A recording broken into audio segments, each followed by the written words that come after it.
Novel ہے Jaan Bahram by Saim Asif, episode number 53۔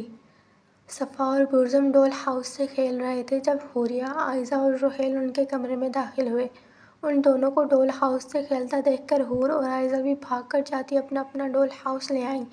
سب بچوں کو ایک ساتھ کھیلتے دیکھ کر زرخان اور صفا مسکراتے نیچے لاؤنج میں آ گئے، جہاں سب لوگ بیٹھے باتوں میں مصروف تھے۔ صفا اور زرخان جیسے ہی بیٹھے تو ادا نے فوراً ان دونوں کو چائے دی، جسے ان دونوں نے مسکراتے پکڑا۔ واہ شہزادی، آپ کے ہاتھ کی چائے پینے کو ترس گیا تھا میں۔ ہاں، گرمیاں سردیاں کافی پینے والے شخص کو تم نے ہی چائے پر لگایا ہے۔ ادا یہ اتنی کافی پیتا تھا کہ اسے دیکھ کر مجھے الجھن ہوتی تھی۔ چائے کا سپ لیتے ہی زرخان فوراً بولا تو زرمینہ بیگم نے مسکراتے جواب دیا، جس پر سب لوگوں نے کہکا لگایا۔ تبھی عالین پریشانی سے لاؤنج میں داخل ہوا اور سیدھا روبینہ کے پاس آیا۔ کیا ہوا عالین، سب خیریت ہے؟ ماں، آج صبح ہی میرا دل بہت گھبرا رہا ہے، یوں جیسے کچھ غلط ہونے والا ہے، یا انجانے میں کچھ غلط کر دیا ہے میں نے، بہت دل گھبرا رہا ہے۔ روبینہ کے سوال پر عالین روبینہ کے گود میں سر رکھتا صوفے پر لیٹتا بولا تو روبینہ نے پریشانی سے اس کے بالوں میں ہاتھ پھیرا۔ تبھی ادا اٹھ کر چائے کا کپ لیتی عالین کے پاس آئی۔ عالین بھائی، آپ چائے پی لیں، آپ کو اچھا لگے گا۔ ادا کی بات پر عالین خاموشی سے اٹھتا چائے کا کپ پکڑتا پینے لگا۔ تبھی زوبیہ نے لاؤنج میں نظریں گھمائیں۔ بچے کہاں ہیں سارے؟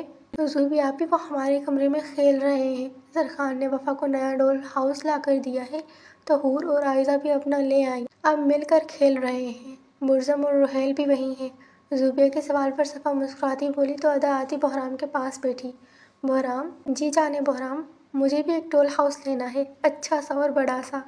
ادا کے بلانے پر بحرام مسکراتے انتہائی پیار سے بولا تو ادا نے فرمائش رکھی، جس پر بحرام کچھ حیران ہوا۔ میں ڈول ہاؤس لے دیتا ہوں آپ کو جان بحرام، مگر آپ کو نہیں لگتا آپ ڈول ہاؤس سے کھیلنے کے لیے کچھ زیادہ ہی بڑی ہیں؟ اوہو، میں اپنے لیے نہیں کہہ رہی، میں تو اپنی ننھی سی بہو کے لیے مانگ رہی ہوں۔ آپ کو پتہ ہے اسے ڈول ہاؤس بہت پسند ہے، وہ ہمیشہ صفا سے ڈول ہاؤس مانگتی تھی، مگر اس منحوس کی وجہ سے ہم وفا کو ڈول ہاؤس نہیں لے کر دے پاتے تھے۔ ٹھیک ہے جان بحرام، میں آپ کو لے دوں گا ڈول ہاؤس۔ سچی؟ بحرام کے حیران ہو کر سوال کرنے پر ادا نے فوراً جواب دیا تو بحرام مسکراتے وہ بولا، جس پر ادا نے تصدیق چاہی تو بحرام نے فوراً ہاں میں سر ہلایا۔ Thank you Bahram, you are the best. ادا کی بات سنتے بحرام مسکرایا تو ادا نے بھی مسکراتے اس کے کندھے پر سر رکھا۔ تبھی بچے بھاگتے ہوئے لاؤنج میں داخل ہوئے، جن میں سے رحیل چیخیں مارتے رو رہا تھا اور برزم انتہائی غصے میں تھا۔ رحیل، کیا ہوا میرے بیٹے کو، کیوں رو رہے ہو؟ برزم بھائی نے مارا۔ مرجان کے سوال پر رحیل روتے ہوئے بولا تو برزم نے اسے گھورا، جس پر رحیل کا مزید واجہ بجنا شروع ہوا۔ برزم، آپ نے پھر مارا چھوٹے بھائی کو؟ اس نے بھی تو میری ملکہ کو ٹچ کیا، وہ بھی 2 بار، میرے منع کرنے پر بھی۔ ادا کی بات سنتے برزم غصے سے بولا تو ادا نے اسے گھورا، جس پر برزم مسکراتا ادا کی گود میں چڑھا۔ اچھا نا، آئندہ نہیں کرتا۔ برزم کی بات سنتے ادا نے رحیل کو دیکھا، جسے چپ کروانے میں سہیل اور مرجان ہلکان ہو رہے تھے۔ پھر ادا برزم کو گود سے اتارتے ان دونوں کے پاس آئی اور رحیل کو گود میں اٹھاتے پیار کیا، جس پر رحیل اپنا رونا بھولتا ادا کو انتہائی غور سے دیکھتے مسکرانے لگا، کیونکہ ادا اسے دیکھتی منہ کے ڈیزائن بنا کر اسے دکھا رہی تھی۔ رحیل کی ہنسی دیکھتے ادا بھی ہنسنے لگی تو برزم ہلکا سا اپنے باپ کی طرف جھکا، جسے وہ پسند تو بہت کرتا تھا مگر کبھی جتاتا نہیں تھا، نہ ہی بحرام کو کبھی خود کو پیار کرنے دیتا تھا، مگر بحرام بھی اس کا ہی باپ تھا۔ وہ رات میں اس کے سوئے ہونے کا پورا فائدہ اٹھاتے اس پر اپنی ساری محبتیں نچھاور کرتا تھا۔ بابا، یہ مما کو بولو اسے اتارے نیچے، نہیں تو میں پھر ماروں گا اسے۔ بیٹے مارتے نہیں ہیں، وہ چھوٹا بھائی ہے آپ کا۔ ویسے چھوٹے بھائی سے مجھے ایک بات یاد آئی۔ کیا؟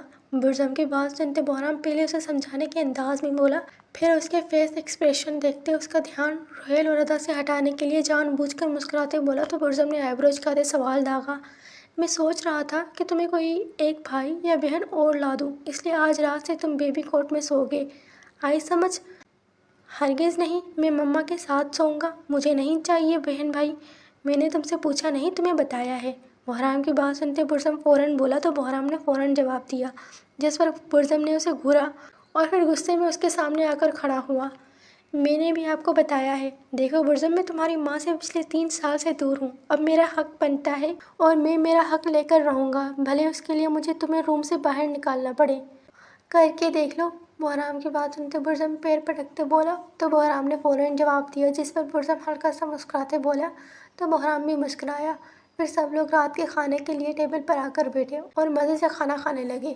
سب بچے اپنی اپنی بیبی چیئر پر بیٹھے تھے، جبکہ برزم اور وفا ادا اور صفا کے بیچ والی کرسی پر اکٹھے بیٹھے کھانا کھا رہے تھے کہ تبھی وفا اپنی کرسی سے نیچے اتری اور اپنی کرسی کو دھکا دیتے پیچھے کیا تو صفا نے پریشانی سے اسے دیکھا۔ وفا بیبی کہاں جا رہی ہو؟ بابا پاس۔ صفا کے سوال پر وفا فوراً بولی تو صفا ہلکا سا مسکرائی۔ پھر وفا نے اپنی پلیٹ اپنے ننھے ہاتھوں میں اٹھائی اور سیدھا زرخان کے پاس آئی، جو لاؤنج میں بیٹھا اپنے اسٹاکس کا کوئی مسئلہ حل کرنے لگا تھا۔ وفا اپنے ننھے ہاتھوں میں پلیٹ لیتی زرخان کے پاس آئی اور پھر صوفے پر پلیٹ رکھتے خود بھی صوفے پر چڑھی تو ڈائننگ پر بیٹھے سب لوگوں کے ساتھ ساتھ زرخان نے بھی حیرانگی سے اسے دیکھا۔ پھر وفا صوفے پر بیٹھتی اپنی روٹی میں سے بائٹ بناتی زرخان کے منہ کے آگے کر گئی۔ بابا آپ بھی کھانا کھاؤ۔ وفا کی بات سنتے زرخان نے فوراً وفا کے ہاتھ سے بائٹ منہ میں لی، پھر لیپ ٹاپ ٹیبل پر رکھتا وفا کی طرف مڑا اور بائٹ بناتے اس کے منہ میں ڈالی تو وفا نے فوراً بائٹ کھائی۔ کھانا کھانے کے بعد سب لوگ اپنے اپنے کمروں میں آ گئے۔ بحرام، برزم اور ادا جیسے ہی کمرے میں داخل ہوئے تو کمرے میں بیبی کوٹ دیکھتے برزم کا منہ کھلا اور پھر اس نے بحرام کو گھورا تو بحرام مسکراتے بیبی کوٹ کے پاس آیا۔ ادا جان بتاؤ کیسا لگا سرپرائز؟ واؤ بحرام، یہ بہت اچھا ہے، آج سے ہمارا بیبی اسی کوٹ میں سوئے گا۔ بحرام کی بات سنتے ادا فوراً بولی تو بحرام نے مسکراتے جواب دیا۔ پھر برزم کی گھوریوں کو نظر انداز کرتے اسے اٹھاتے بیبی کوٹ میں کھڑا کیا تو برزم سر جھکاتے خاموشی سے بیبی کوٹ میں بیٹھا۔ ہائے اللہ، میرے بیبی کو کیا ہوا؟ برزم کا جھکا سر دیکھتے ادا پریشانی سے بولی اور پھر اس نے برزم کو گود میں اٹھاتے پیار کیا تو برزم نے بھی اپنی ماں کو ہگ کرتے کس کی، جس پر بحرام نے ان دونوں کو گھورا تو ادا برزم کو لیتی بیڈ پر آئی اور اس کے ساتھ مزے سے کھیلنے لگی۔ پھر بحرام بھی کپڑے بدلتا بیڈ پر آیا۔ بحرام کو بیڈ پر آتا دیکھ کر ادا برزم کے کپڑے بدلتے خود واش روم میں گھسی تو پیچھے کمرے میں برزم اور بحرام بچے۔ برزم کو اکیلا پاتے بحرام اس کی طرف دیکھتا مسکرایا۔ بحرام کو دیکھتے برزم نے فوراً کرال کرتے بیڈ سے اتر کر بھاگنا چاہا، مگر بحرام نے برزم کو ٹانگ سے پکڑتے اپنی طرف کھینچا اور پھر اسے فوراً اپنی باہوں میں بھرا تو برزم کو آج اپنی شامت پکی ہوتی محسوس ہوئی۔ پھر بحرام نے برزم کے گال پر زور سے کس کی، مگر لاکھ جتن کے بعد بھی جب برزم خود کو چھڑا نہ پایا تو آخری حل اس کے پاس ادا بچی۔ مما بچاؤ، مما بچاؤ۔ برزم کی آوازیں سنتے ادا پریشانی میں جلدی سے واش روم سے باہر آئی، مگر پھر برزم کو بحرام کی قید میں دیکھتی ہنستی ہوئی ان کے پاس آئی۔ کیا ہوا بیبی؟ مما بچاؤ اس جن سے۔ ادا کے سوال پر برزم معصوم سی شکل بنا کر بولا تو ادا نے اپنی ہنسی دبائی۔ پھر بحرام نے برزم کو ہلکی سی آزادی بخشی تو برزم بھاگ کر ادا کی گود میں چڑھا، جس پر ادا نے اسے فوراً اپنے دوپٹے کے نیچے چھپایا۔ برزم کی اس حرکت پر بحرام کہکا لگاتا ہنسا اور پھر واش روم میں گھس گیا۔ بحرام جیسے ہی کپڑے بدلتے باہر آیا تو ادا اور برزم کو ایک ساتھ بیڈ پر سوتا دیکھ کر بحرام نے ہنستے نفی میں سر ہلایا۔ وہ اچھے سے جانتا تھا کہ برزم کبھی بھی بیبی کوٹ میں نہیں سوئے گا اور سچ تو یہ تھا کہ وہ اسے بیبی کوٹ میں سلانا بھی نہیں چاہتا تھا، مگر پھر بھی ادا کی فرمائش پر اس نے بیبی کوٹ لا کر اپنے کمرے میں رکھ دیا تھا۔ بابا کوچی کوچی۔ وفا بس بھی کرو تم، صبح سے کوئی 100 دفعہ بابا کو کوچی کوچی کر چکی ہو۔ تو میرے بابا ہیں، آپ کیوں جیلس ہو رہی ہیں؟ وفا کو زرخان کے گال ایک بار پھر کھینچتے دیکھ کر صفا فوراً بولی تو وفا نے مسکراتے جواب دیا اور پھر بھاگ کر جاتی اپنی ڈول لے آئی جو زرخان نے اسے دی تھی۔ پھر ڈول کو لیتے زرخان کی گود میں بیٹھتی اس کے سینے پر سر رکھتی ڈول سے کھیلنے لگی تو زرخان نے ٹی وی پر مووی لگائی اور دونوں صفا اور زرخان مووی دیکھنے لگے۔ تقریباً 1 گھنٹے کے بعد زرخان کی نظر صفا پر پڑی جو لیٹی مووی دیکھتی پتہ نہیں کب کی سو چکی تھی۔ پھر اس کی نظر وفا پر پڑی جو اپنی ڈول کو سینے سے لگائے خود زرخان کے سینے سے لگی سو رہی تھی۔ ان دونوں کو دیکھتے ہی زرخان نے مسکراتے فلم بند کی اور پھر احتیاط سے وفا کو بیڈ پر لیٹاتا خود بھی لیٹتا سو گیا۔ تقریباً رات کے 3 بجے دروازہ بجنے پر صفا اور زرخان کی آنکھ کھلی تو ان دونوں نے پریشانی سے دروازے کی طرف دیکھا۔ بابا کھولیں نا، زم آئے ہوں گے۔ ابھی صفا اور زرخان یہ سوچ کر پریشان ہو ہی رہے تھے کہ اس وقت ان کے دروازے پر کون ہو سکتا ہے کہ وفا کی آواز پر دونوں ہی اچانک جھٹکا کھا کر اس کی طرف متوجہ ہوئے۔ برزم! اس وقت زرخان کی بات سنتے وفا نے زور زور سے ہاں میں سر ہلایا تو زرخان نے اٹھ کر دروازہ کھولا جہاں برزم اپنے ہاتھوں میں ایک مگ کیک پکڑے کھڑا تھا، جبکہ ادا اور بحرام بھی اپنے کمرے سے نکل رہے تھے۔ چاچو وفا تو نہیں اٹھی؟ برزم کے سوال پر زرخان نے گردن موڑتے بیڈ پر دیکھا اور پھر برزم کو دیکھتے ہاں میں سر ہلایا۔ ہٹیں پھر، زرخان کے ہاں میں سر لانے پر برزم فوراً بولا تو زرخان نے دروازے سے ہٹتے برزم، ادا اور بہرام کو راستہ دیا۔ پھر وہ تینوں آ کر بیڈ پر بیٹھے تو زرخان بھی بیڈ پر بیٹھا۔ Happy birthday Malika, thank you. برزم کی بات سنتے ادا اور صفا، جو وفا کا برتھ ڈے بھول چکی تھی، بہرام اور زرخان چاروں ہلکا سا مسکرائے تو وفا نے چمچ پکڑتے کیک میں چمچ مارتے کیک کٹ کیا۔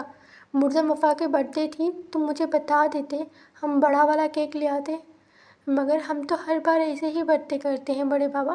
مگر اس بار پاپا اپنی بیٹی کی بڑی سی برتھ ڈے کریں گے جس میں بہت بڑا سا کیک ہوگا۔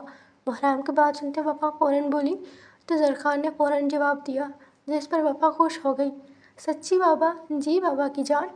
وفا کی تصدیق پر زرخان فوراً بولا تو وفا خوش ہو گئی۔ پھر ادا، بہرام اور برزم اپنے کمرے میں چلے گئے، جبکہ وفا اپنی بڑی برتھ ڈے کا سوچتے ہوئے سو گئی۔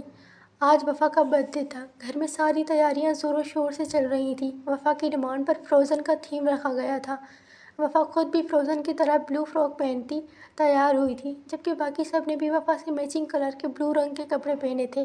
موسم کو مد نظر رکھتے وفا کی birthday setup Bahram villa کے لاؤنج میں کیا گیا تھا، جس کے لیے وفا بہت ایکسائٹڈ تھی۔ ابھی وفا فراک پہن کر تیار ہوتی باہر آئی ہی تھی کہ اس کی نظر برزم پر پڑی، جو مسکراتا اس کی طرف ہی آ رہا تھا۔ جیسے ہی برزم وفا تک پہنچا تو وفا نے گول گھومتے اسے اپنا فراک دکھایا، جس پر برزم نے ہمیشہ کی طرح اپنی ملکہ کی شان میں تعریفوں کے پل باندھے تو وفا نے مسکراتی تعریفیں وصول کیں۔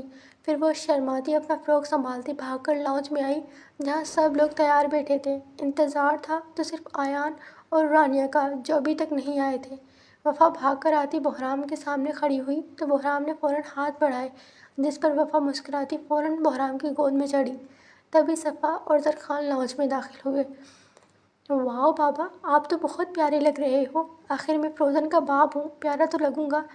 وفا کی بات سنتے زرخان فوراً بولا تو وفا ہنسنے لگی۔ تبھی آیان اور رانیہ لاؤنج میں داخل ہوئے۔ اتنے سال بعد اپنی بہن کو دیکھتے ادا اور رانیہ اشکبار ہوتی ایک دوسرے کے گلے لگیں۔ پھر رانیہ نے جبران کو ادا سے، جبکہ ادا نے برزم کو رانیہ سے ملوایا تو ادا اور رانیہ دونوں خوش ہوئیں۔ چلو بھائی لیڈیز، رونا دھونا ہو گیا ہو تو کیک کاٹیں، مجھے بھوک لگ رہی ہے۔ سہیل کی بات سنتے مرجان نے اس کے بازو پر چپل لگائی تو سہیل ہلکا سا مسکرایا۔ پھر ادا اور رانیہ نے بھی مسکراتے ہاں میں سر ہلایا تو بہرام نے وفا کو زرخان کی گود میں دیا، جس پر زرخان صفا اور وفا کو لیتا کیک کے پاس آیا تو وفا کا منہ بنا۔ کیا ہوا وفا بیبی، کیک اچھا نہیں لگا؟ اچھا ہے مگر بابا زم نہیں ہے۔ ادا کی بات سنتے وفا فوراً ادا کو دیکھتے پھر زرخان کو دیکھتے بولی تو برزم فوراً ادا کے پاس کھڑا ہوا۔ ملکہ میں یہاں ہوں۔ برزم کے ہاتھ ہلا کر بولنے پر صفا آگے بڑھتی برزم کو گود میں اٹھاتی وفا کے پاس کھڑی ہوئی تو وفا فوراً مسکرائی۔ پھر زرخان نے اپنے ہاتھوں میں چھری پکڑی تو وفا نے اس کے ہاتھ پر ہاتھ رکھا۔ پھر صفا نے آگے بڑھتے برزم اور اپنا ہاتھ وفا کے ہاتھ میں رکھا اور کیک کٹ کیا تو سب نے تالیاں بجائیں۔ تبھی کوئی لاؤنج میں داخل ہوا۔ واہ بھائی واہ، یہاں تو برتھ ڈے کی جا رہی ہے۔ لاؤنج میں داخل ہونے والے شخص کی آواز سنتے سب لوگ اس کی طرف متوجہ ہوئے۔ لاؤنج کے انٹرنس پر آرین کو کھڑا دیکھ کر زرخان اور صفا نے فوراً برزم اور وفا کو گود سے نیچے اتارا تو سب نے پریشانی سے آرین کو دیکھا، جو غصے سے لال ہوتی آنکھوں سے ادا کو گھور رہا تھا، جبکہ ادا ڈرنے کی بجائے منہ بنائے کھڑی تھی۔ آرین چلے جاؤ تم یہاں سے، تمہاری وجہ سے پہلے ہی میری بہت بے عزتی ہو چکی ہے، اب اور مت کرواؤ، جاؤ۔ اچھا موم، میری وجہ سے بے عزتی ہوتی ہے؟ اب آپ کی اور علیان کی وجہ سے تعریف ہوتی ہے کیا؟ آرین کو دیکھتے روبینہ آگے بڑھتی فوراً بولی تو آرین نے غصے سے جواب دیا، جس پر روبینہ نے اس کے منہ پر تھپڑ دے مارا۔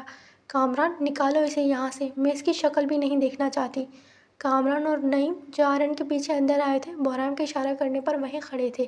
روبینہ کی بات سنتے کامران اور نعیم نے فوراً آرین کو پکڑتے بہرام ولا سے باہر نکالا تو آرین غصے سے پاگل ہو گیا۔ پھر اس نے فیصلہ کیا کہ وہ اب بہرام ولا کے مکینوں کو ختم کر کے دم لے گا، اور پھر فیصلہ کرتا وہاں سے غصے میں چلا گیا۔ آرین وہاں سے نکلتا سیدھا شکنتلا بائی کے پاس پہنچا۔ آرین کو اپنے سامنے دیکھتے شکنتلا کچھ حیران ہوئی۔ ابے تو کہاں سے آیا رے؟ میرے کو چھوڑ، اپنے کوٹھے کی سب سے حسین لڑکی لے کر آ۔ شکنتلا کی بات سنتے آرین غصے سے بولا تو شکنتلا اٹھ کر اندر گئی، پھر تقریباً 10 منٹ کے بعد باہر آئی۔ جا لڑکی اندر کمرے میں ہے، میرے کو اب تنگ نہ کریں۔ شکنتلا کی بات سنتے آرین غصے سے اٹھتے اندر گیا تو شینا باہر آئی۔ ابے کس جلاد کو بھیج دیا، جان لے لے گا، اس کی میری بلا سے جو مرضی کرے، ہماری تو جان چھوڑی نا۔ شینا کی بات سنتے شکنتلا بائی لاپرواہی سے بولی اور پھر اٹھتے اپنے کمرے میں چلی گئی۔ خانزادہ فیملی سے انتقام اب آرین کی ضد بن گیا تھا۔ اور اس انتقام کو پانے کے لیے وہ کسی بھی حد تک جانے والا تھا، جبکہ شکنتلا بھی جو ان سے بدلہ لینے کا فیصلہ کر چکی تھی، اس بات سے انجان تھی کہ بدلے کے نام پر وہ اپنے لیے ہی قبر کھودنے جا رہی ہے۔